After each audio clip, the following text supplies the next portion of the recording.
You are listening to Podcasters of Horror, a podcast about exploring horror anthologies from film and TV, as part of the Super Network, with your hosts, Super Marcey. And he just gave off like very creepy vibes, so you're always very unsure of this guy. And the terrible Australian, Bede Jermyn. Which, in that version, it's a Krusty the Clown doll that's harassing Homer. This podcast may contain coarse language. It just kept getting weirder and weirder, and what the is up with this house? Adult themes. You know, she's only just a little girl, but he really is very mean to her. And potential spoilers. Spoiler alert. Listener discretion is advised. For more information, please visit supermarcey.com or see the show notes. To show your support, you can join us on Patreon at patreon.com/thesupernetwork. Please enjoy the show.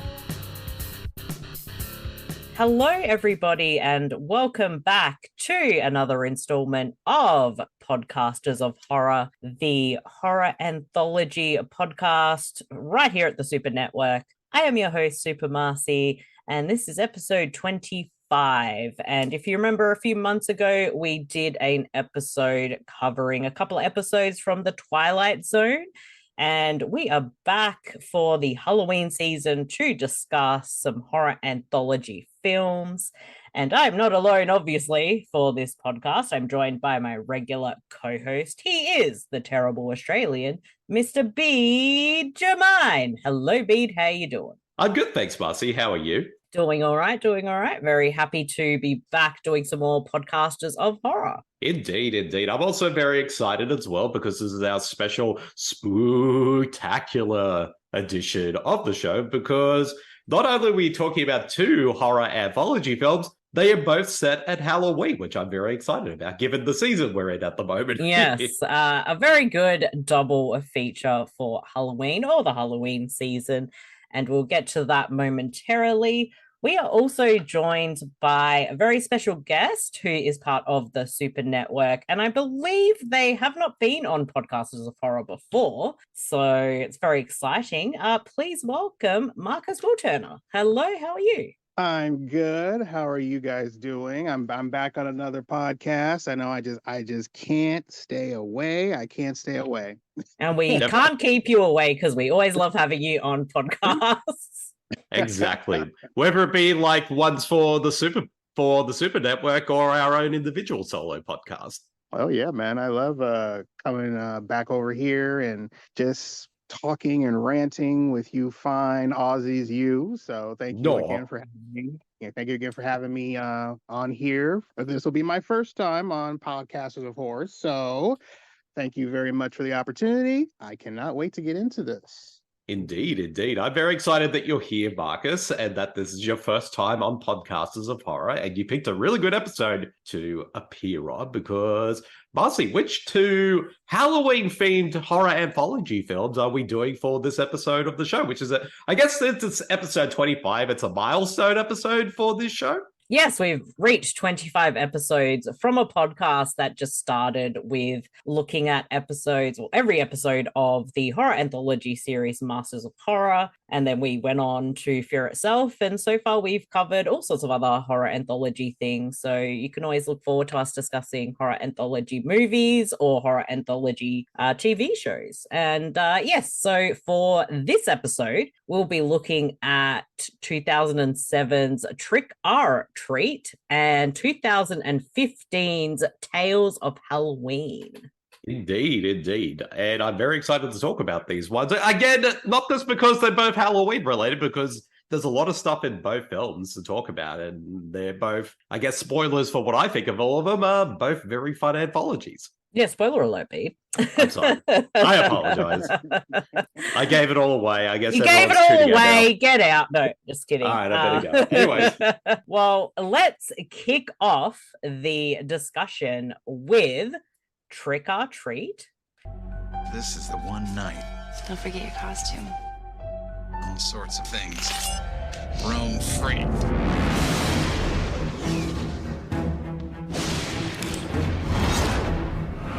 The Halloween School Bus Massacre.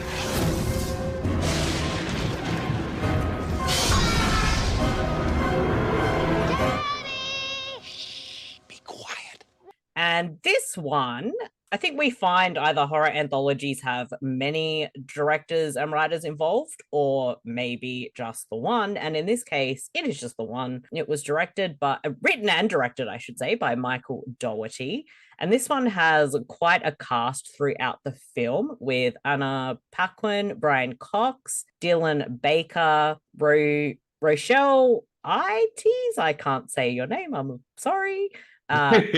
Quinn Lord, Lauren D. Smith, Moneca, Delain.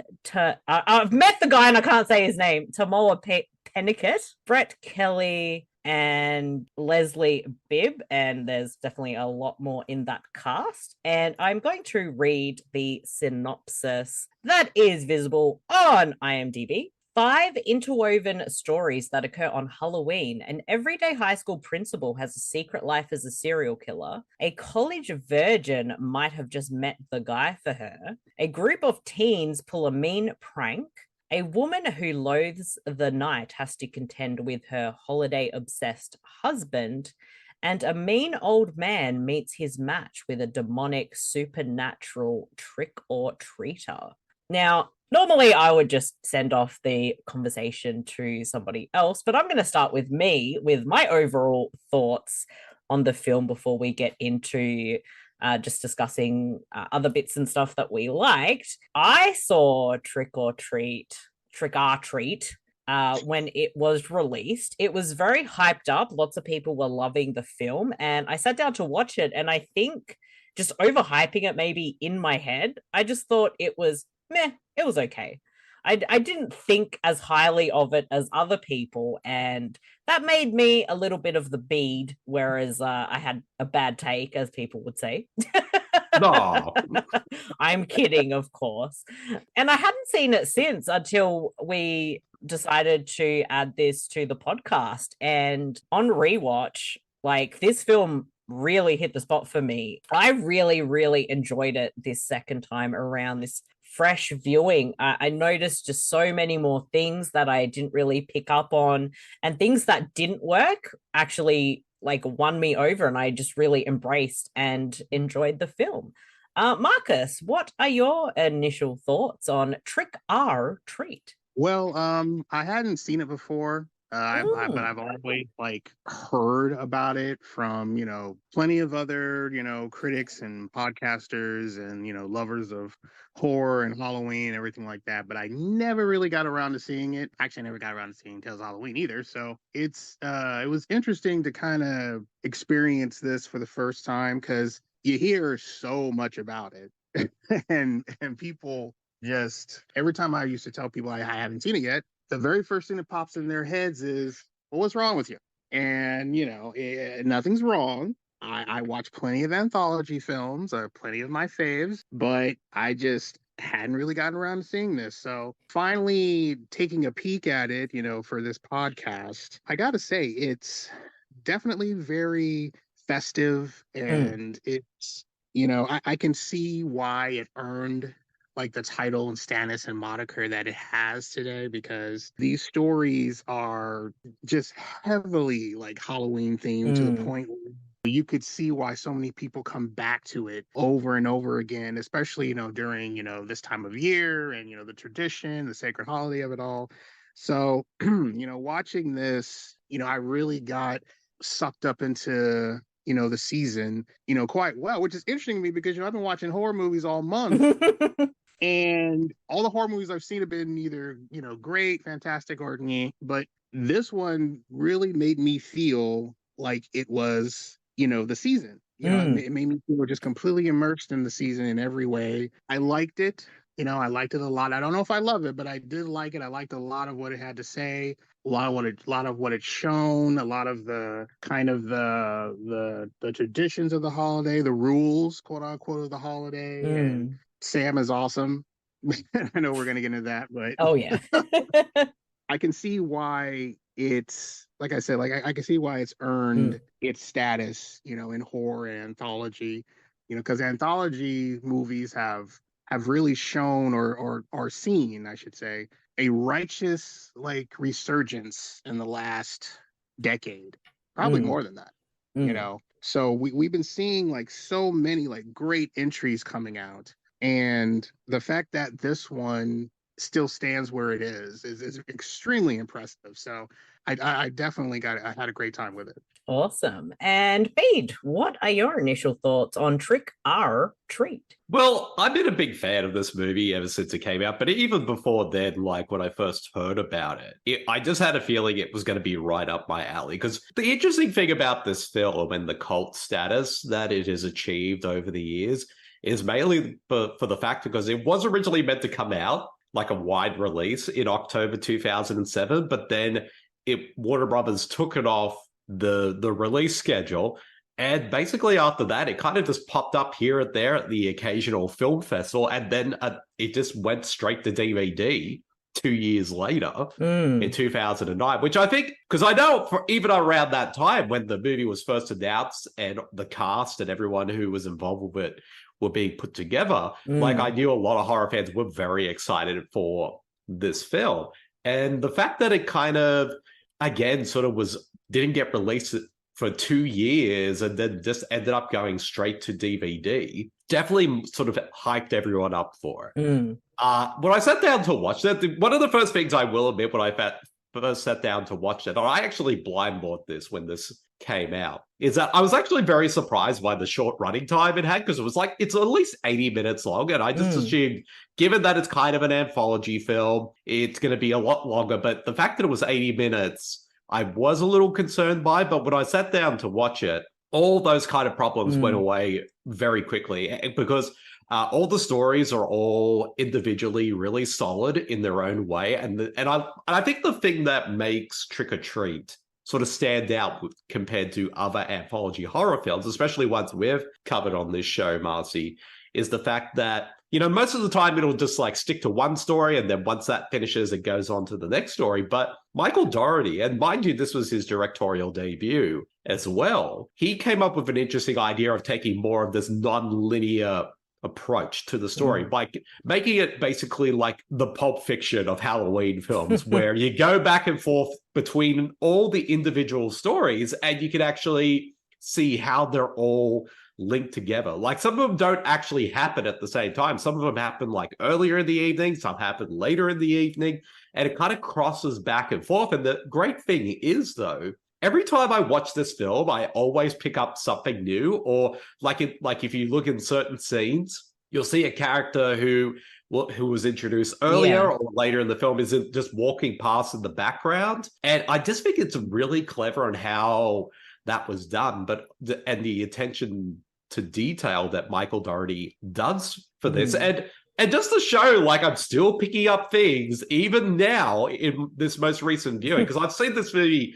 quite a number of times over the years, is that for the first, I'd never noticed this until when I rewatched the film again yesterday, is that the zombie kids who are a part of the film in a story actually show up at the very beginning of the film, because when Leslie Bibb's character is kind of looking across the street and she sees that guy in the mask staring at her and she's creeped out by it, you can actually see them walking in the background. I did not pick up on that. And I picked up on a lot of things on this watch, I have to say. Yeah, well, that's the thing. I didn't even pick up on it either until I, again, watched it again in prep for this show. And that's the amazing thing about this film is, like, Michael Dougherty, like I said, he put so much thought into the narrative of this film. Like, you're still picking up little things here and there, even like years later after this film has come out. But without that out of the way, I do love the film. I think it is a lot of fun. Like I said, I think that all the stories themselves on their own are solid, but I think when you kind of combine them together in this kind of almost Pulp Fiction-esque narrative, it definitely elevates it as well.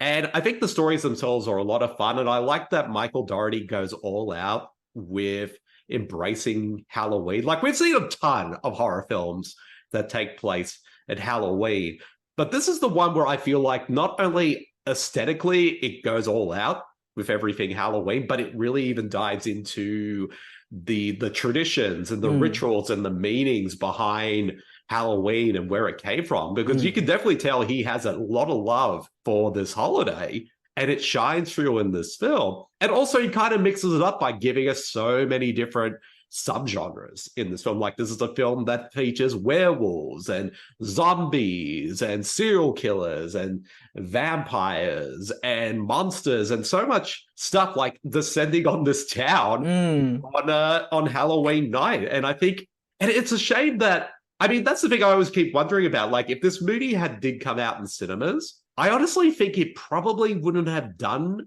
well, but I still think regardless whether it did come out in cinemas and flop, or, you know, as it did come out eventually on DVD, I still reckon this film would have had a cult following anyway. And it definitely has, like, you know, 14 years later after its release. And it's a film that still holds up incredibly well, too.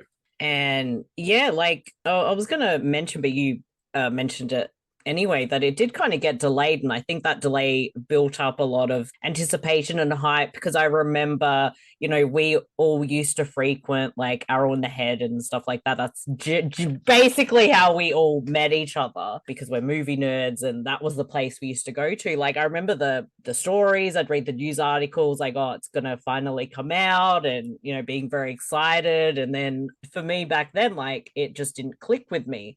And I think, you know, who I am as a person and my tastes have obviously changed a little bit, and dare I say matured in a way since then. And just like actually just being away from all of that and just sitting to watch it again, and like just really embracing and taking in so much. As you said, like for both of you, you said like it's a very Halloween-y movie because it embraces that day, and it really does. And I really, really appreciate that, especially being from a country that Halloween has not really been much of a thing. Like the past few years, they've tried to get it to be bigger, and it's fun for me to see something like that. But also, I kind of wish we got to like go trick-or-treating as kids and do all that stuff, but maybe not in this particular town. Things seem to be going a bit shit there.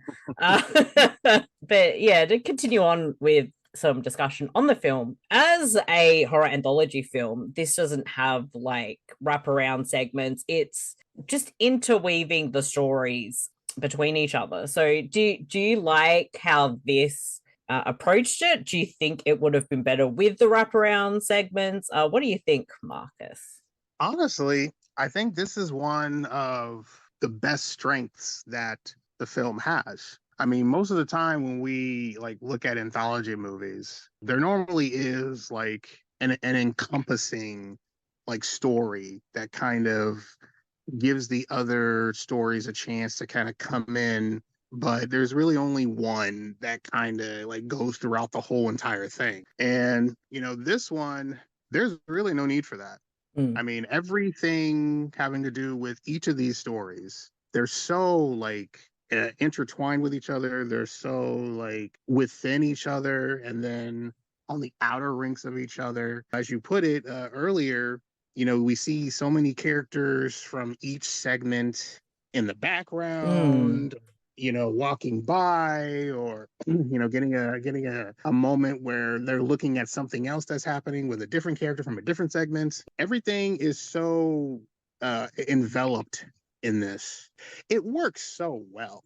Like it really does.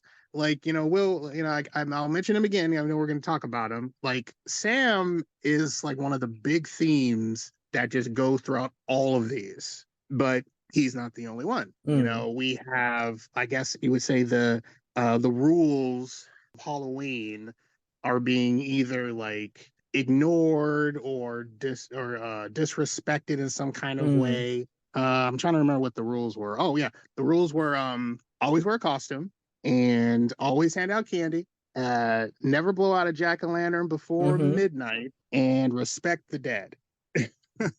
So that, amongst everything else, is something that's just like shown throughout this entire film and all these segments, you know, in some manner or some kind of way. And it's a big reminder of, I guess you could say, Dougherty's, I probably said his name wrong. Dougherty? Dougherty, yeah. Dougherty, yeah. Of Dougherty's talent for being able to, you know, intersperse all of these segments together in a way that feels very organic, very natural. very in keeping with the tradition, in keeping with the season, in keeping, the night in question. So I mean, this works incredibly well. So I don't think if they would have separated these, it would have made it. It would have had the same feel to it as it does now. It would have felt very, almost probably a little discombobulated. Yeah. You know, That's the word I would have used. I think it would have been a bit of a disservice to have done that, because it's actually just been crafted so well to just make it like an interweaving story. Yeah, and you don't want that. You want to be able for people to watch this film and get sucked in the right way. And that's what it does. And this is one of the reasons why it does that. Yes. Bede, any thoughts on that, or anything else you'd like to bring up about the film? Oh, there's a lot of things to bring up. And I think one of the things that kind of what stands out to me about this film is, of course, the performances from the cast. And I like the fact that really kind of the only real big names in this film are basically Brian Cox. And one of my favorite trivia is about Brian Cox's appearance in this film, that he actually based his appearance on John Carpenter, which actually I find pretty hilarious. And also Adam Paquin and Dylan Baker, and Leslie Bibb. But after that, it's kind of mostly, I guess, lesser known actors or actors who aren't that well known. And I think having sort of a cast, a kind of mixture of a couple of familiar faces and others who aren't as well known, kind of really adds to the great feel to this film. And I think everybody just does a great job with this performance. But at the same time, though, and I think what's also great as well is the character of Samm, who we'll definitely talk about a lot very, very soon, being like this kind of spirit of Halloween who kind of goes back and forth between all the individual stories in an interesting kind of way when you kind of think of it. He almost could also be like almost our crypt keeper in a way. Like, he doesn't say anything at all throughout the film, but he's always there either at the beginning of a story or at the end of a story. So it's almost like once he's there, then it kind of goes off to a different story. And yeah, I think it's a pretty interesting way on how Dougherty kind of tackles the anthology film, but does it in a unique spin to kind of, again, making it more into these interconnective stories. But at the same time, kind of even changing things around that we associate with horror anthology films and kind of doing his own thing with it. And I mean, we should probably get into talking about Samm, who is on all the promotional material, the most well-known thing from this film. And see, on my first watch, I didn't really like Samm. Not so much that I didn't like Samm. I'm like, I just don't buy it, I guess. I just thought this little thing, like, what the fuck? You can't fuck up people. Like, you're nothing, dude. But, like, that was a younger Marcey, I suppose. This time around, I felt like it worked. And I did notice him a lot more in kind of the background and stuff with the other segments. And also this time around, I think Samm is not only freaking adorable, like, I'd put Samm in my handbag. He can just sit with me, and if anyone pisses me off, I'll unleash Samm. Like, he's totally little adorable, but he also is like Denny from The Room, because he just likes to watch you guys doing pretty much everything. So I mean, I kind of have to be won over now. But yeah, like, this time I felt more of that presence and the threat that Samm has, and it's like, maybe you should just obey the rules of Halloween, and you don't have to deal with him doing very awful things. But yeah, over to you guys. How do you feel about Samm? Marcus? Oh man, he is such a little precocious little scamp. No, it's funny you mentioned Denny, because every time I saw Samm in this movie, I was like, oh, hi, Samm. I could not help myself. Like, oh, hi. Yeah, exactly. I mean, it's wild, because I actually knew about Samm before I even knew about this movie, because he has become such an icon in his own right. to the point where I see him on like so many posters and promotions, and I see him next to, Ghostface and Pinhead and Leatherface and Freddy and Jason and Candyman. It's wild because he's only in one movie. Just to have him be at that status already, is wild. And when I first like popped in this movie, I didn't think he was really going to be all that prevalent. But surprise, surprise, he really is. Like he's like I believe I said this in my little review for this movie. He's like an observer, purveyor, and just a lurking harbinger of death. He's always around in some kind of fashion, like looking at nearly everything. I mean, he is basically like Denny. He does love to watch. But unlike Denny, if you do something, fucked up, or you mess up one of the rules, here he comes. And he's very like destructive and mischievous, and he dishes out very merciless punishment. But then when you do what you're supposed to do, he's very friendly. He waves, he nods at you, he walks around, and very unassuming. And I think that's what is one of the main reasons why he's so important to this movie, to this story, but why he reached the status that he reached. Because he's pretty much everything you can think of when it comes to the nature of Halloween. Something playful yet scary, something unassuming yet devastating, and something that really just is like the symbol of the season. And I absolutely like loved him. I really did. I didn't think I would, but I really did. He's such a little demon spawn. I love him. Little Samm wins you all over in the end. Yes. He does. He really does. Actually, another thing I want to talk about is back to the cast. One cast member who I think really kind of stands out a lot with their performance is Dylan Baker as the principal. Yeah. You can tell he's having way too much fun as this serial killer school principal. And also I think I love about most of this film, to me, it's one of those films that has that 80s vibe, even though it's not an 80s film. So it has that good balance of horror, but it also has a lot of dark humor. It has very dark humor. Like, I like how it subverts what you're expecting in a clever way. Like with the Dylan Baker character with his son, like to go carve a pumpkin, and you think, oh shit, he's going to kill his kid. No, the kid's going to carve out like the kid from earlier's like head. So the kid is like this serial killer in like training. And it's oh shit, like I moments like that are like shocking, darkly funny, and a little disturbing. Indeed. And I forgot like the kid that Dylan Baker kills earlier is the kid from Bad Santa. Bad Santa. I'm like, that's totally the Bad Santa kid. Merman. Exactly.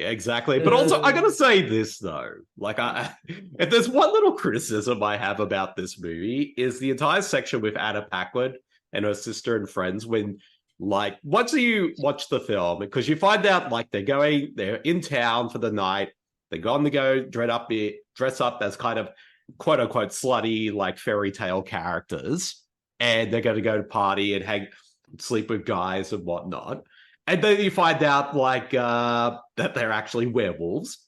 Like every time I watch this film and like I watch all their scenes together, it's like Michael Dougherty is not subtle with the foreshadowing of them being werewolves. Oh, it's so there, and I don't think I like quite picked up on how on the nose it is. And that did make me laugh this time. And I have to say, like, I think the werewolf section, like when it really takes off and stuff and we see their insane transformation, like that's some of my favorite stuff in the film.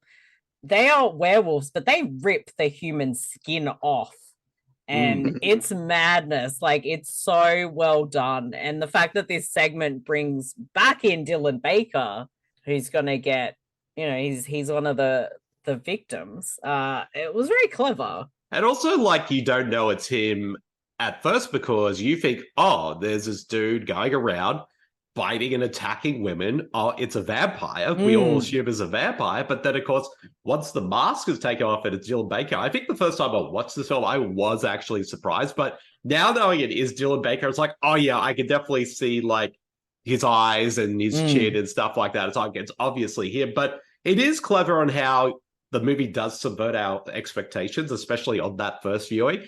And I agree with you, Marcey, like with what I was saying before, that yeah, the dialogue between Anna Paquin and the girls is so on the nose with the werewolf references or wolf references and stuff like that. But the thing is, though, I think when I first watched this film the first time, you don't really pick up on it. And it's like when you look back on it and watch it, it's like, it's so on the nose. Why didn't I pick up on this before? Yeah, I can confirm that. That's kind of how I felt. I knew something was off with them, but I just didn't. I honestly, my guess was they were going to be like parasites or succubuses or something like that, or witches, actual witches. So you're right about it being on the nose, but kind of like you don't pick up on it because the problem with this is, well, not the problem, but the thing about it is you at this time during the film, you kind of you're looking for people. You're looking for people who are going to be victims, and it doesn't like tell you right off the bat like who's going to be who. That's a part of the surprise. So I'm sitting here waiting for these girls to get attacked by something, but lo and behold, they're the ones doing the attacking. Exactly. And I also got to say though, like we also have like the other story in the film, which I have it right here, because they do actually have each of the stories, like what the titles of each segment is called. Like there is a section in the story called the Halloween School Bus Massacre, which of course is like a group of kids going to this ravine and to deliver pumpkins for some kids. I just want to like jump in slightly. Like, yes, I think the clever thing about this film is that each story really does intertwine, and we find out how this particular story with the bus ties into another segment we get a little bit later. And indeed, when I was watching, I'd forgotten that connection. I'm like, oh, duh. But anyway, continue. Yes, but again, it's another sort of a case where a group of kids are basically playing a horrible, mean prank on a kid. Those bully little shits. And also, I gotta say though, like when you hear the story of like what happened to like they tell the urban legend of the Halloween School Bus Massacre, and like it definitely plays out like an urban legend, the way how it is. Like there are things that's like, why would parents of these poor, kids who have mixture of who are mentally challenged or physical disabilities and all that, basically they just want to kill them off so they don't have to worry about any of this. It's very dark. Like it's like, why, like, doesn't matter what is like up with your kid. Like, are you gonna send a group of them to be killed? The only way I think you could justify it is say your kid was Damien and the son of the devil. But like, come on, it really wants to like hit you hard when they're like, well, these kids were not like ordinary kids. And it's like, oh, what the fuck is wrong with these parents in this town? Indeed. Plenty. Well, yeah. Although I gotta say though, the kids' costumes are terrifying. Creepy. They're so creepy. There's one in particular that stands out. It's just basically one of the kids having a paper bag over their head, but they got pictures of like mouths and eyes on it. And I just found that one so unnerving compared to the rest of them. Yeah, I definitely remember that one. Jesus Christ. They're very freaky costumes. Yes. But of course, like the bullies get their comeuppance, as these type of stories usually do. So, like you say, Marcy, fuck them kids. Fuck those little shits. Exactly. And also we have the last story, which is definitely the longest one, and it's the one where we kind of stay with the longest out of all the other stories in the film, is the one with Mr. Krieg, played by Brian Cox, who gets a visit from Samm, and it basically turns into... Like, this is definitely the most 80s horror out of all the ones out of all the stories in style and tone, especially. Do you know what it kind of reminded me of? A little bit? Like when in Pet Sematary with Judd and Gage, like how they have this like little battle. It kind of reminded me of that, but just like more to it, obviously. Yeah. I think that's kind of like it maybe that was an inspiration. I don't know, but I kind of had visions of that. So yeah, well, that's something I picked up on this watch, because I paid attention and I wasn't listening to insane hype. But anyway, I keep interrupting. I apologize. That's all right. But yeah, like that whole scene, I would even say it even reminded me a lot of Gremlins as well, just in this section in particular. With, like, you know, Brian Cox, like, fighting Samm, it gets really vicious at points. So, like you say, at one point, his little candy cane, which it's got to be really sharp, like, with that candy cane, not candy cane. Yeah, well, whatever it is. Anyways. Lollipop thing? Lollipop, yeah, that's it, a lollipop. It's like he cuts his tendon and then he bites him, and, like, it just, like, it is a great sequence, and Brian Cox is fantastic in this section, and it's a very physical performance from him as well. And then, of course, we get the kind of a little twist at the end as we find out that Brian Cox's character, Mr. Krieg, was the one who drove the bus that we saw earlier. He was the one who apparently the parents paid very well to kill their children. And it does hint when when they're retelling this urban legend, like, nobody knows what happened to the bus driver, but we see, like, despite things not going how it was planned, like the bus goes off the cliff, but he manages to swim away. And we do see the zombie of those kids attack the little shit bully kids, and the girl who's dressed as a witch, who they were playing the prank on originally, is the one that gets away. And I'm like, good for her. Fuck the rest of them, seriously. Talk about revenge. It sure is sweet.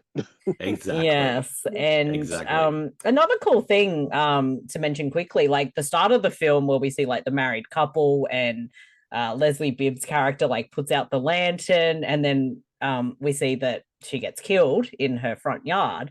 But that ties back into Samm at the end, after he's done what he's done with Brian Cox. We see that he was the one that actually killed her, because he saw her put out the lantern, and before midnight. And I realized at the beginning she had something in her mouth, and then I'm like, oh, it was the lollipop thing. So it kind of hints to you that it was Samm. Yes. And again, like, we get that tie back when we find out Brian Cox's character was the bus driver, because the zombie kids come back to his house 30 years later. They waited for that right time for revenge after he was slightly reformed by giving candy to trick-or-treaters. Indeed. But I love the opening with Leslie Bibb, because, like, her character, like, really hates Halloween. And it's like, really? I mean, you just got home. Why even take down all the decorations so quickly? And there's so many. What is wrong with you? Why would you spend all night taking down your decorations? Exactly. She looked particularly bitter to me. Like, she was very bitter.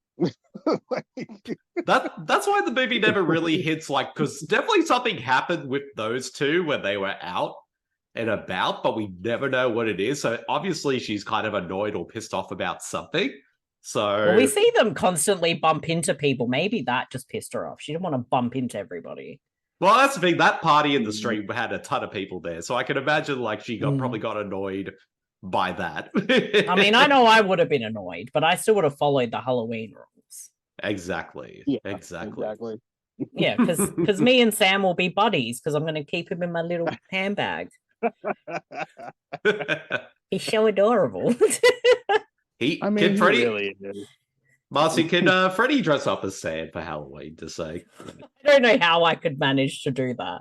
I will say I was out shopping last night and Aldi are selling Halloween dog costumes and they did have a dog Chucky costume, but I couldn't bring myself to get it for Freddy.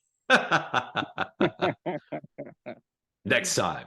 Well, I think that could wrap up our conversation on Trick or Treat. We'll have the opportunity to say anything else we wanted to, obviously, and give our ratings out of 5. I'll go first. Again, I'm reformed now. I really enjoyed Trick or Treat and had a lot of fun with it. And just really enjoyed the vibe and just how everything really tied together. And it's almost because we kind of, over the past few years, we have watched quite a few horror anthologies and the like for the podcast. It was refreshing to have something that wasn't with wraparound segments, like the actual whole story just intertwined together while still being a really cool horror anthology. So I give this 4 little Samms in my purse out of 5. This movie has really won me over, and it might become a bit of a tradition to start watching it every Halloween, like 14 years later. Yeah, Marcus, final thoughts and rating for Trick or Treat. It's funny you say that, this will be a tradition for you going forward, because ironically, and it just popped in my mind just now, I watch another like Michael Dougherty film every year around this time, and that's Krampus. So I absolutely love that movie. So I watch it every year around this time. So I thank you for reminding me of doing that, because I'm definitely going to do that. But it's interesting thinking about that movie and how just broad and scary and fun it is. And then I go backwards a little bit, and then we talk about this one. As I said earlier, the anthology subgenre has sparked such a huge resurgence over the last decade, probably a little bit more so. What was once kind of like a framing device that was attempted ever so often in the horror has now like come back in such a huge, broad, full swing. It's brought about so many great execution, so many great projects and features. We could probably make a list if we wanted to, but it's all been just one exceptional thing after another, one exceptional segment after another, and it's been pretty incredible, especially when you get the ones that have consistent, constant scares, stick to their themes, have so many great moments, great cast, great effects, music, the whole nine. And you have yourself an undeniable gem. And that's exactly what this is. I'm going to change what I said earlier. I said I liked it. I don't know if I love it. I do love it. I do love this movie because it's everything you could want from an anthology film, everything you could want from a film based off of the season, everything you could want from, balancing the mild to scary scares, the fun to the highly disturbing moments. Great cast, and Samm just brings it all together by being the little skimper that he is. So, I positively love this movie, and I think I may add this to the rotation every year as well, right along with Krampus. I will give it a 4.5 out of 5. Nice. Very nice. And Bede. I'm going to give it 4.5 out of 5 as well. I think it is a lot of fun. It is extremely well made. The cast all do a great job. And just like John Carpenter's classic Halloween, this is definitely a staple every year if I fit it into my 31 days of horror. And they do make a great double feature. And it's just a lot of fun. Like, I think there's a reason why this film is a cult favorite. And when you watch it, it's hard not to understand why. It's just an absolute blast from beginning to end. Like, a part of me still wishes it was a tad little bit longer. Just for me, But other than that, it's just a great time, and I do love this movie a lot. Yeah. If you haven't seen it, check it out. If it's been a while and maybe you were like me, you're a bit unsure about it, watch it again. It is so worth it. And yeah, we'll get to our next film, which is Tales of Halloween. Every year on Halloween, this town goes batshit crazy. Trick or treat.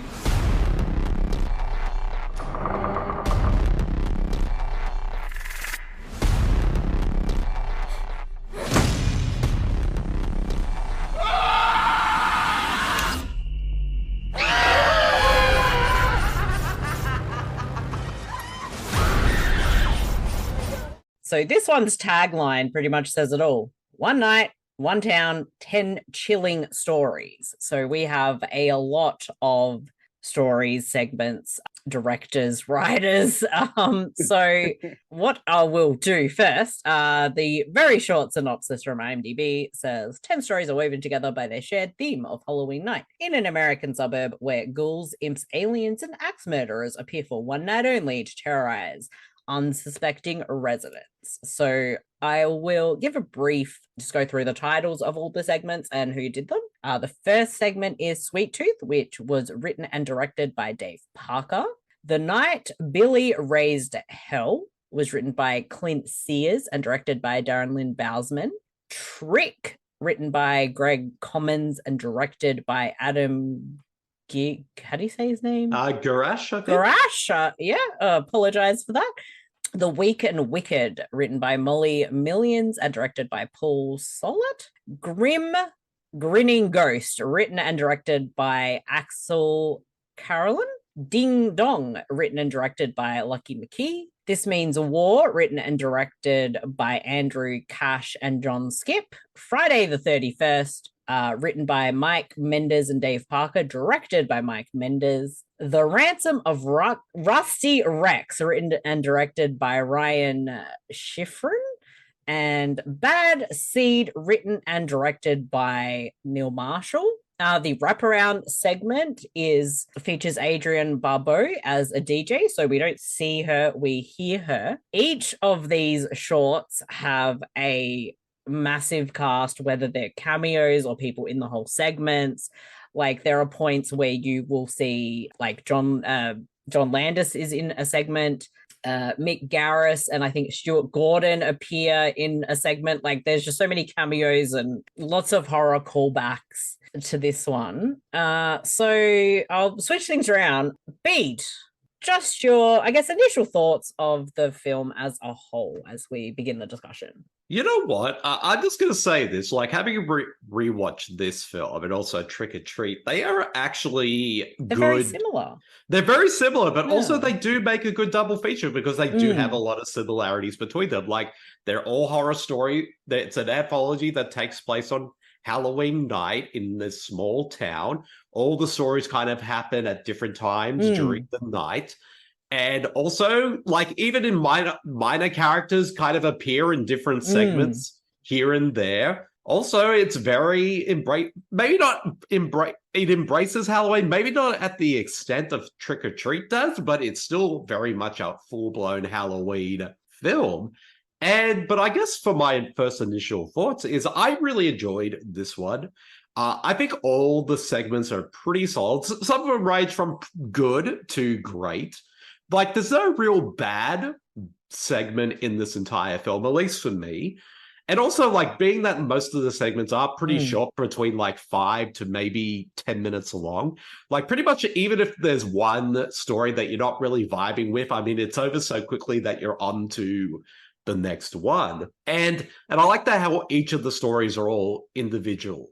Like, again, having different directors and writers work on each story definitely gives each one their own distinctive flavor. And I just think they're a lot of fun. And there's definitely a lot of strong segments in this one that I really enjoyed. And also, like, having all the cameos and roles from everyone, whether they're well-known horror actors or well-known names or future stars as well. Like, every single one is pretty solid, and I just enjoyed them all. And yeah, I had a blast revisiting this one again for this episode of the show. Yeah, like you said, there's a lot of similarities between the two. So kind of watching them close together actually made for like a really cool viewing. And I noticed a few similarities as well. So yeah, it was pretty cool. Marcus, what are your initial thoughts of Tales of Halloween? Well, it's interesting you guys say that this makes a great double feature because, I agree it does. Though I feel like Tales of Halloween is like Jeannie Bueller to Trick or Treat's Ferris Bueller. Like it's a great movie, but there's quite a few flaws in it when it comes to its presentation, how it breaks up a lot of the segments and everything like that. But a lot of them do work. I'm not saying it's a bad movie. I mean, but considering it's such a jam-packed movie, we get 10 stories with 11 directors and, just a huge assortment of like recognizable like horror legends and people that you go, oh, wait, yeah, I recognize that person, from this, actors and actresses. It's odd because it's kind of disappointing how this film didn't really accumulate the following that Trick or Treat did, considering there's like a lot more going on in it. But I think it's just because half of it is fantastic and the other half is kind of rather disposable. But I don't really blame the shorts themselves. I just think because there's so many of them, like a lot of them didn't really get a chance to like breathe the right way or just lay out their events a bit more evenly. But it does carry a very wry charm to it. Even some of the inept entries, and without really that much of a cohesive connectivity. But it's still a great film that does have a lot going on for it, even if some of it's a little misplaced. Definitely. But Marcey, your thoughts? Yeah, look, I quite enjoyed this. I had seen it before. I think you had it as a recommendation for me, Bede, for 31 Days of Horror a few years ago. And I enjoyed it then. I enjoyed it now. I think this time, though, I noticed just how mean-spirited a lot of it is. And I don't necessarily think that's a bad thing because of the tone and how most of this goes. It is more of a traditional horror anthology with different directors for different segments, a little bit of a wraparound. And also, yeah, like we said, doing the trick-or-treat thing, it's the same town, same night kind of thing. And you do see a few little other bits and pieces popping up from segment to segment. So each segment does have its own look and feel, which I always find interesting. They do feel a little short. Some probably could have been expanded a bit more. Some probably were just at the right length. But I enjoyed it. It can be very silly. And it just felt like a bunch of people wanted to get together to make something about Halloween and horror, and they just had fun doing it. And yeah, I don't really have too many complaints about it. I think considering there's 10 segments in a film that's just, I think, slightly over an hour and a half, I think they did a pretty good job. And I guess your personal enjoyment of horror anthologies, or if you can watch, I guess, shorter stories, will kind of impact how you view this film. But for me, I enjoyed it for what it is. And some segments I do like better than others, but I still think they're all pretty solid in their own way. With 10 segments, we don't necessarily have to talk about all of them, but perhaps we could talk about the ones that we really liked. Bede, what is one that you really liked? One of the ones that stands out to me, the segment Trick by Adam Gersh. I'll say Adam Gersh, sorry. I apologize if you're listening to this podcast right now. This one in particular, I really like because, once again, Night of the Living Dead is playing on the TV screen, which is... Night of the Living Dead shows up in a lot of the segments on the TV. Yeah. It does. Very prominently. Well, that's the thing. I mean... And it's not because that I host my own solo podcast called Bede vs. the Living Dead, which is the podcast on all the different remakes, re-edits, reimaginings, and so on and so forth of Night of the Living Dead, which you can listen on all podcast streaming services everywhere. Now, with that plug out of the way, How dare you? this is like the fourth horror film I've watched in the last 4 weeks that is like last few weeks that has had Night of the Living Dead playing somewhere on a TV. So it's like, which is very funny for me, but I like how it's even woven into this story as well with certain bits. But what I really enjoyed most about this one is basically, the biggest name out of the cast in this section, of course, is Tiffany Shepherds, who's also, a screen queen. So she's one of the actors here. And it's basically a bunch of friends who are hanging out, watching Night of the Living Dead on TV. And every now and again, trick-or-treaters come in knock on the door. But then they open up the door to a group of kids, and the kids attack them, like full-blown attack and kill most of them. And I actually was kind of taken aback by first, not because of the kids like killing these adults, but when we first introduced to the first kid, who I honestly thought it was the little girl from Trick or Treat because the costume was exactly the same. Exactly like her. She had the same hat, same, like even the glasses. I honestly thought, is this the same actress? Is this like a little callback? But then I thought, you know what? It wouldn't be that because that movie came out, was made around 2006, 7. She's probably a lot older by the time this movie came out. So maybe it could have been just a reference for all we know. But then again, maybe Witch's costumes just look similar, but it just looked way too similar. It can't be a coincidence. But that being said, though, we see these kids going around and murdering these adults. And at first we're like terrified for these adults because these kids are incredibly vicious, whether they're stabbing and everything to these adults.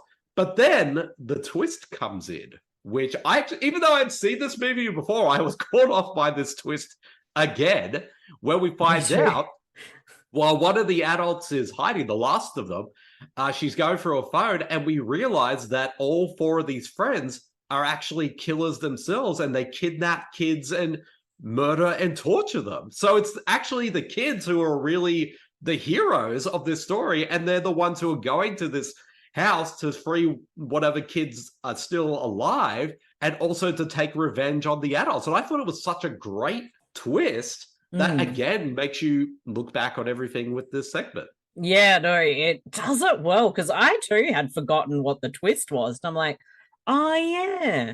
And this is the case where I'm like, you know what, kids, good for you. You should be doing that. Because those adults are fucking horrendous. But yeah, no, it's a very different segment, and I think this is one where they had the right amount of time to just tell this little creepy story. And the title of it works well with the story as well, because it's just simply trick. So it's basically, in a way, kind of tricking the audience to thinking one way, but then taking the rug right out under us. Yeah. Marcus, any thoughts on this segment? Yeah, I definitely agree. It's definitely one of the best ones, especially with the twist and the amount of blood and gore and everything that's going on here. It reminded me of kind of a reverse Eden Lake and maybe even Ills, or them if you're over here in America. But it was really good. I liked the callback to, because I thought the same thing. I'm like, is that the same girl from Trick or Treat? Are these connecting now? But definitely laughed at the fact that they're watching Night of the Living Dead. I thought of you, Bede. I really did. Not gonna lie. Me too. I was like, Bede is gonna love this one. It's and I liked the fact that it's very vicious, and rightfully so. Once we get that twist, we're like, oh, okay, yeah, go ahead, do your thing. Let these little kids cook. And I enjoyed it for its almost unassuming nature, because when we first get introduced to these characters, they're really just hanging out, which of course proves how freaking fucking psychotic they are. They're just literally hanging out, watching a movie, handing out treats to kids, and there's a kid downstairs with her eye taken out. So it's definitely one of those one of those shorts that makes the most of its time, makes the most of its its cast, makes the most of its premise, makes the most of its gore, makes the most of its references. It's basically I would say it's definitely a perfect one based on this anthology, and probably others as well. Marcus, is there a particular segment that you really liked that we can discuss?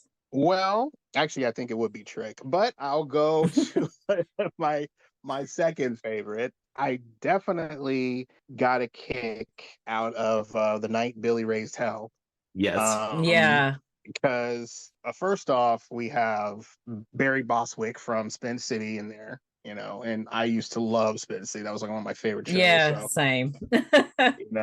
Seeing him pop up, I'm like, oh, okay, cool, and even though they made like a weird like focus on like Adrienne Curry from America's Next Top Model, I thought it was interesting that they kind of inserted her into this.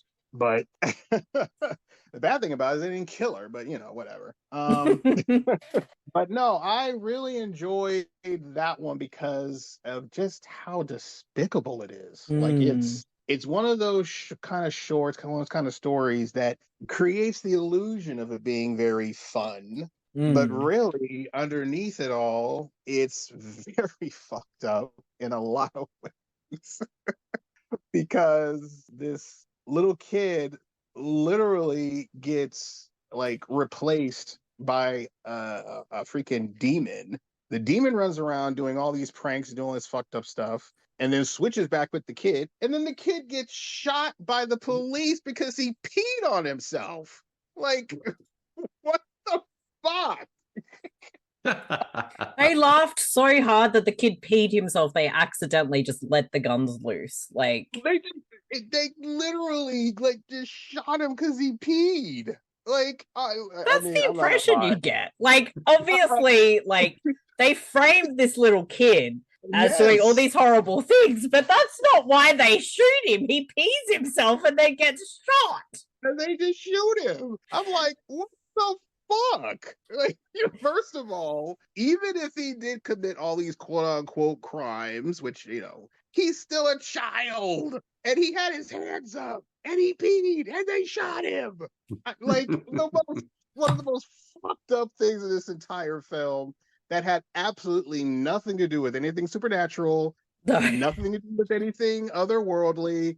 Just good old fashioned fucked up cops. So yeah, it's just trigger happy cops shooting kids. What else is new? But I also love the fact that the cops who do appear quite a number of times throughout the film are played by director Adam Green and actor Graham Skipper. So I find that kind of hilarious as well.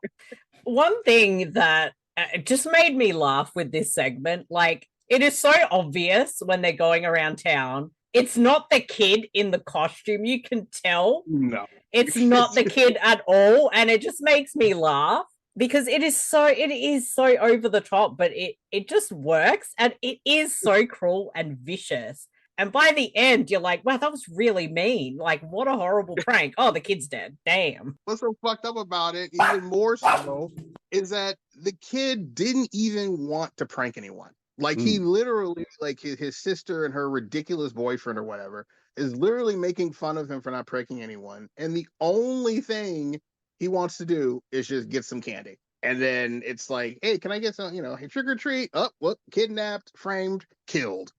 And he also didn't want to be known as the kid that pissed his pants. And he pissed his pants. No. Yeah. Like, it is a very mean-spirited segment, but it is hilarious and a lot of fun. And Barry Bostwick is having way too much fun in that role. He's great. And he just because he's just so into it and having fun, it just works so much better. Agreed. But Marcey, is there a segment that stands out to you from the film? Yeah, look, there's some, like, I think they're all worth discussing in one way or another, but we don't want people to sit here for 12 hours.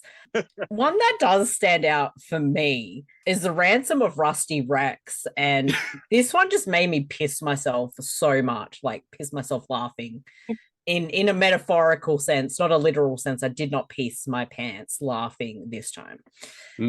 Just to clarify, I'm not Marcey Pisser Pants. I'm just calling back to poor Billy who peed his pants and died.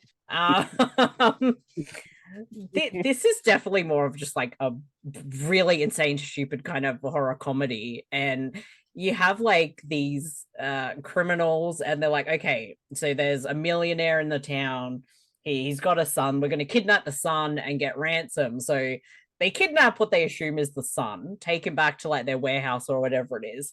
They call the dad, who's played by John Landis, and I've made my thoughts on John Landis very clear in the past on this show, so I'm just going to leave it at that. And he's like, "Oh, yeah, we've got your kid. We want the money." He's like, "Yeah, nah, whatever, you keep him." And they're like, "What? Why is he hanging up on me? We kidnapped his kid." And you find out it's not actually his kid. It's some kind of just gremlin-ish creature that once you have him, he's not going to go away. So it's kind of like, I guess, I'm guessing because we had the John Landis bit in there, it harkens back to like the Twilight Zone, one of the most famous stories that they did end up putting in that movie, which we will not discuss, with like the gremlin thing on the side of the plane, and it just causes chaos. It's kind of like that, but obviously other people can see it. So these two like criminals are just fucked because the guy doesn't want it back. They don't know what to do with this little gremlin thing. And the one warning that they're given is like, well, you better feed him because he will eat. And we find out by the end, he's going to eat you if you don't feed him yourself. And he won't go away. They try to like drown it, like mafia style. Nah, he comes back. And I just think like those two main performances, I just gotta go find my cast list. Samm Witwer, who I think's a great actor. I adore him, and Jose Pablo Cantillo. They're the two like criminals. Like they just go over each other so hilariously as all this shit is going down. And then when Samm Witwer like comes back with some food and stuff and turns around and the gremlin thing is like eating the other guy and is just feasting on his head. And it's just so funny. Like when he calls back like the John Landis character and he's like, that thing held us hostage. It's like, well, you done fucked up. And it also reminds me of like, I don't know if it's like a saying, but something we stupidly say like, oh, if I ever got kidnapped, they'd be paying you instead of you paying them to hand me back because I'd be such a little shit. And that's what it reminded me of. And I just thought it was so fucking funny. It really made me laugh. I will shut up about that. Do you guys have any thoughts on this segment? Well, I gotta say, Marcey, like I like to imagine that Rusty Rex is actually Max Landis, but that's beside the point. I mean, you could make that joke. Yes. That's why John Landis wanted to get rid of his. He wanted to get rid of his problematic kid. Exactly. But yeah, I enjoyed this segment as well. It's definitely one of, out of like every single segment has a lot of humor in it, but this one definitely is the funniest out of all of them, especially with Samm Witwer and Jose Pablo Cantillo's like performances as these criminals who are in over their heads.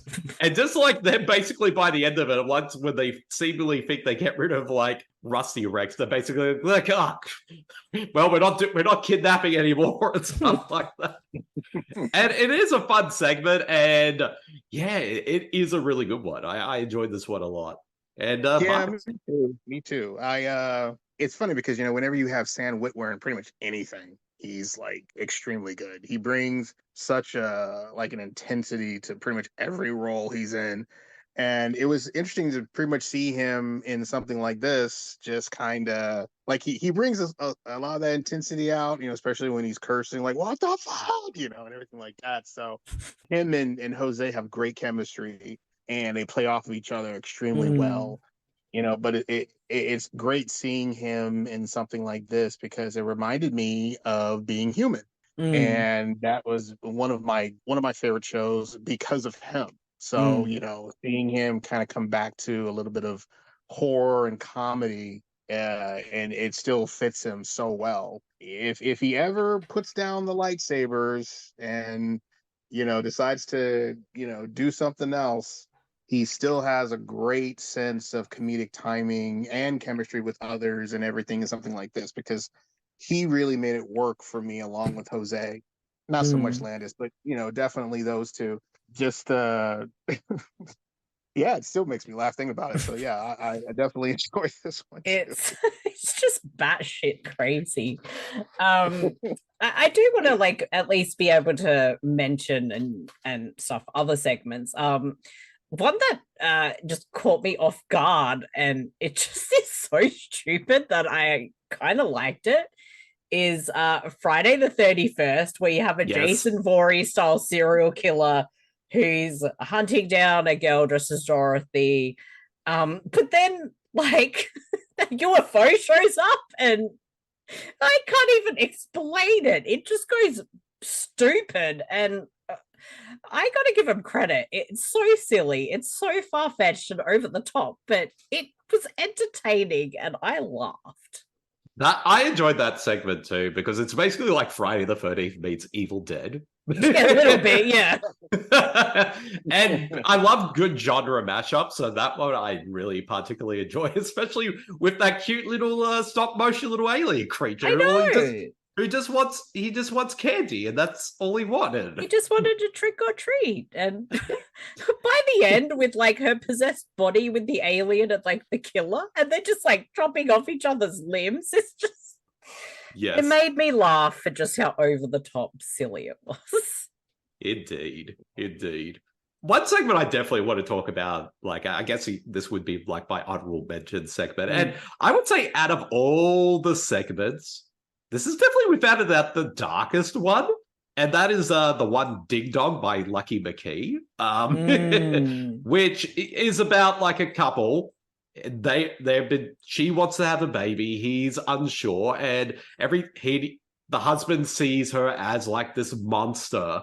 And it also has a lot of Hansel and Gretel kind of elements in there as well. But I also find it just an interesting segment that kind of looks at an abusive relationship, essentially. And we find that at the end of this segment, like, she wants to have a child, like, and that's why she is always upset and angry and lashes out at him. And then basically he says, like, he doesn't feel like doesn't feel like they can't bring a child into this relationship. So he basically, like, what's the word I'm thinking of? He has a vasectomy? The vasectomy. That's the word I was thinking of.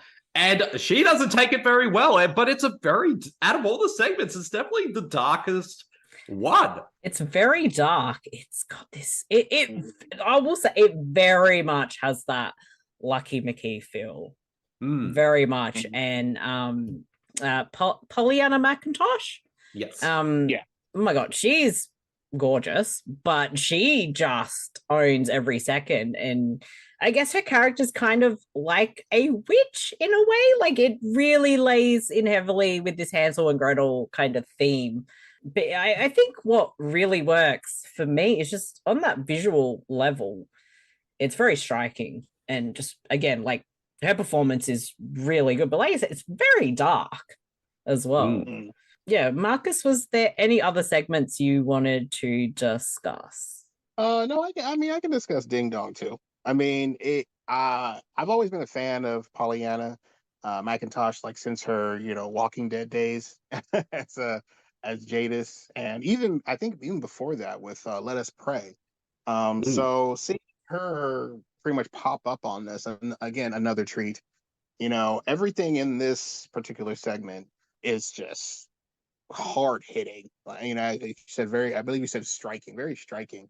Great makeup, effects, performances from both our players here. I mean, Pollyanna really like cements this because she is equal parts like just terrifying, but also kind of sympathetic and very just sweet, almost in a way, weirdly. I mean, I hate to say it like that, but it's kind of true, like like you kind of want her to get what she wants, but even though it's going to be bad, but then you're just like, no, you don't really need to do that considering how you're treating this poor guy, but she delivers this performance with such kind of almost like a yearning or like probably saying the wrong word, but an earnestness, to it, that it really just kind of brings you in a little bit. Like, you could easily just look at her as just this like evil, monster who just wants to have a baby and destroy that child, like she's destroying her relationship. But you also like see why she kind of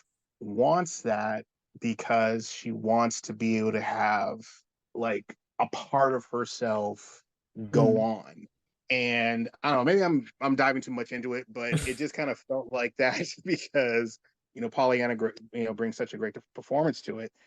And it almost ended too fast for me. I wanted more. That's one of the ones where I wanted to go on more because I wanted to see a lot more of what was gonna play out. And once it it did end the way I knew it was going to, but it was good with what we got. So yeah, definitely one of the better ones.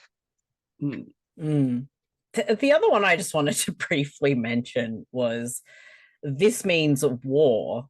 Yes. Which has James Duval as like, I guess, across the road neighbor who's like this rock guy and just sets up like this really gruesome Halloween display, but the guy across the road's like, fuck this, mine's better. And it just goes batshit insane. Like, it's a shorter one. It's over the top, but you kind of think people are probably really like this.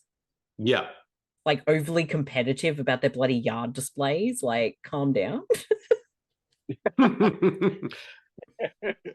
I enjoyed this segment too. It's a lot of fun, and like it's definitely the least horror out of all the segments, but it works because of the end, because they're fighting so hard until eventually to a point they basically accidentally impale each other, as like the whole neighborhood and everyone's like egging them on to keep fighting and fighting.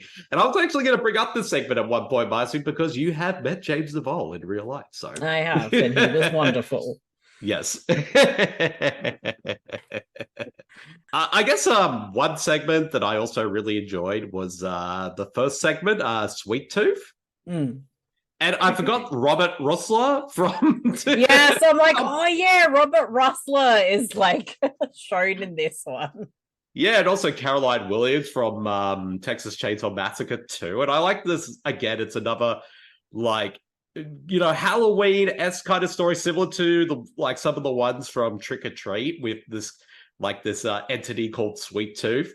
And I thought that one was a lot of fun, but also quite gory. It is very gory, but it was well done. I think it's an interesting little twist on kind of an urban legend tale, but also a good way to open the movie as well. And also just the cameos that are in this movie. Like, there's so many cameos, like even people like, Mick Garris, Stuart Gordon, Joe Dante, Greg McLean, and like many others like make cameos. And also even like Neil Marshall's segment, The Bad Seed, which is definitely the one they could, like every time it finishes, I'm like, oh, I want to see more of this. It's I love how that one ends, because you just see all the pumpkins with Joe Dante, but it's just an insane little one. And it's just, I feel like, pumpkins are so associated with Halloween. Why not have killer pumpkins?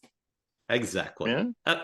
And also, Drew Struzar also makes a cameo in this segment as well. I feel like everybody makes a cameo like throughout this entire film. Like, it's fun. Like, at one point, I think we see Felissa Rose a few times as well. Like, there's so many. There's like way too many to even like name, because there's just so many. But like I said, the whole film just feels like, a group of people just wanted to get together to make something fun, horror and Halloween-y. And I guess like in watching it, a lot of the stories kind of had like a revenge theme, but just also very mean-spirited for a lot of it. And I think because it takes a certain vibe and edge with having things be kind of comedic as well, like I think it all kind of worked together. And I just found myself like enjoying this film again. And I probably did notice a few more things than I did last time when I first watched it. But yeah, I felt the same with it. So yeah. And yeah, so final thoughts and rating out of 5 for Tales of Halloween. Bede. Yeah, I really enjoyed this one a lot. I give it about a 4 out of 5. Like, it's definitely one of the few horror anthology films where I feel like a lot of the stories are pretty solid. Like, there's definitely some great ones there, and we managed to talk about them for this episode, but there's no real outright bad one, in my opinion. Like, even the lessest ones are still pretty interesting in their own way. And you can definitely tell that this was made with a lot of love and everyone was having a blast making it. I mean, hence with all the filmmakers, all the actors, and just even bring in legendary horror filmmakers to do cameos. And all the stories are a lot of fun. Like, again, like Trick or Treat, it definitely sets out to be a fun representation of Halloween itself, and I think it does a good job at that. So yeah, 4 out of 5 for me. Awesome. And Marcus? Despite it not having that much of an alluring, over encompassing narrative, it's still a good film. I mean, it's definitely a All Hallows Eve film. It's very appropriate for the season. You get, like, you guys were talking about, I was thinking about all the cameos too, but way too many to list. way too many. It has everything that's indicative of the season, of the tradition of, Halloween, of stuff that's come before. I mean, we have a lot of Night of the Living Dead love in this movie. So definitely. And everything is basically on, different sides of the spectrum as far as like production and quality and everything like that. They do a lot of great things with the makeup and the effects and the sounds. Oh my God, the sound effects. Even though we do have, it's a little overpacked at times, considering, I feel like this film probably should have been a little bit longer to add a little bit more time to some of the segments so that we can get a little bit more fleshing out. But, it's not a bad anthology, film by any means. It's deranged and violent and fun and quirky. And there's so many parts in it that just work. Even some of the parts that don't work, they still work, which is odd. But that's just one of the things that you kind of get with anthology, films. Even when some stuff doesn't work, if the overall film is good or decent, it carries over to everything else. And that's definitely what this one is. I really do feel like it should have really gotten much more of a following along with Trick or Treat. So it's kind of perplexing that it kind of didn't. Like, before you guys told me about this podcast, I had completely forgotten about Tales of Halloween. Like, I like it. I was like, wait, which one's that one? I had never really heard of it, even though it has all these strong players and cameos and directors and everything like that. So it's a very perplexing thing that this just didn't reach that level that Trick or Treat has. That's why I compared it, to, Ferris and Genie. And it may not, but I'll say this, even though they may be in different levels, they're still a part of the same Halloween family. And this one still does work and has a lot going for it. So I'll give it a 3.5 out of 5. And Marcey. And me. I also give it 3.5 out of 5. I think just overall, it's quite an enjoyable horror anthology. I think, it can feel a little overpacked, but I think they did their best to try and get these stories told within the time frame and make them memorable. I don't think there is a bad segment out of them. I think they all have their merits. I think maybe, at least for me, the weakest ones were probably The Weak and The Wicked and The Grinning Ghost. And I think The Weak and The Wicked, it just took me out of it when we see like these little like 10-year-old little shits burning someone's fucking caravan with people inside. And apparently there's no repercussions. They're still terrorizing the town years later.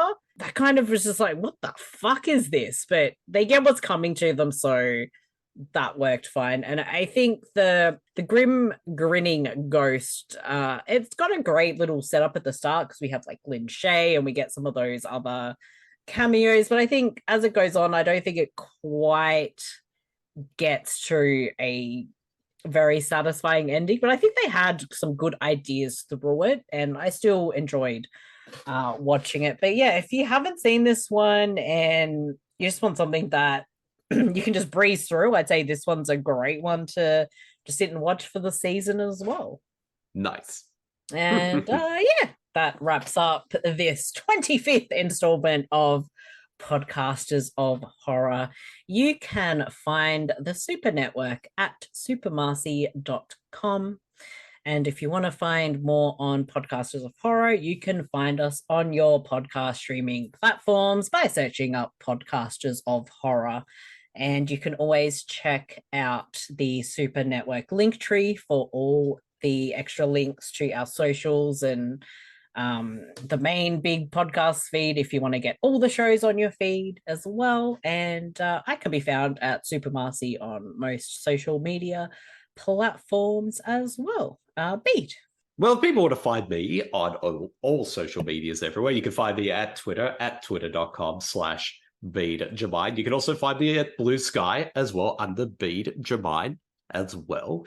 And also you can find all my work over at supermarcey.com, and you can follow my two podcasts, my solo one, Bede versus the Living Dead, at twitter.com/BedeVSTLD, and you can also find it at Blue Sky under that handle as well. And you can listen to the podcast on all podcast streaming services everywhere, and as well as listen to the spin-off podcast to that show, which I host with our mutual friend Marcey, Stephen T. Bolts, which of course is Bede and Steve versus Camp Crystal Lake. So that's on the Bede versus the Living Dead podcast feed, so that's easy to find and listen to as well. And Marcus. Well, you can find me on Facebook and Letterboxd, Marcus Wilturner, and you can also find me on Twitter and Instagram at Ego Critic Demise. And of course, you can find me on the Super Network, contributing to you guys' fine website with my reviews and musings. And of course, you can find me on Bede versus the Living Dead, because I keep going back to that. Indeed. Well, you're on the most recent episode, Marcus, which we talked about Return of the Living Dead Part 2. And it's a great listen to. I really enjoyed you, Marcus, and Bede and Pat, just kind of dissecting that film and just some of the observations. It was very entertaining. So highly recommend you check out all of our stuff, because we're amazing. And yes, we will hopefully catch you in a month or two with another episode of Podcasters of Horror. So stay tuned. And until next time, I've been Super Marcey, he's been Bede, he's been Marcus, and we are the Super Network. Bye-bye. See you, everyone. Bye.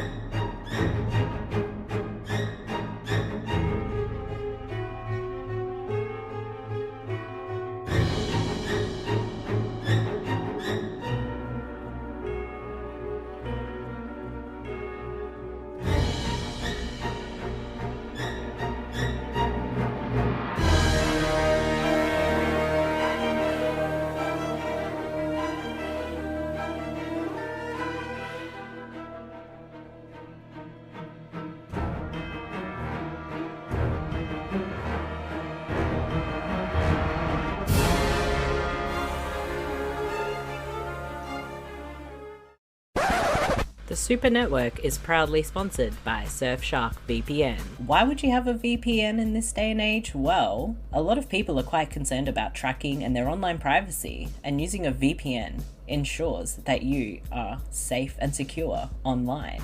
Surfshark VPN provides a lot of extra added layers of security, as well as ad blocker and a kill switch if your information is ever compromised. A great bonus feature with having Surfshark is something is not available on your streaming service in your country. You just pop on that Surfshark VPN and you can probably find so much more streaming in different countries. If you want to find something like Masters of Horror, it is available on Tubi, so just select the correct country and you'll be able to watch such a great and fantastic show. Surfshark VPN is one of the most reliable and cheapest of the VPNs out there, with up to 81% off offer when you subscribe for 24 months. please use the link surfshark.deals/supernetwork to take advantage of this amazing deal. You can also find the link in the show notes. Thank you, Surfshark. Surfy shark do do do do do do. Surfy shark do do do do do do. And now back to the show.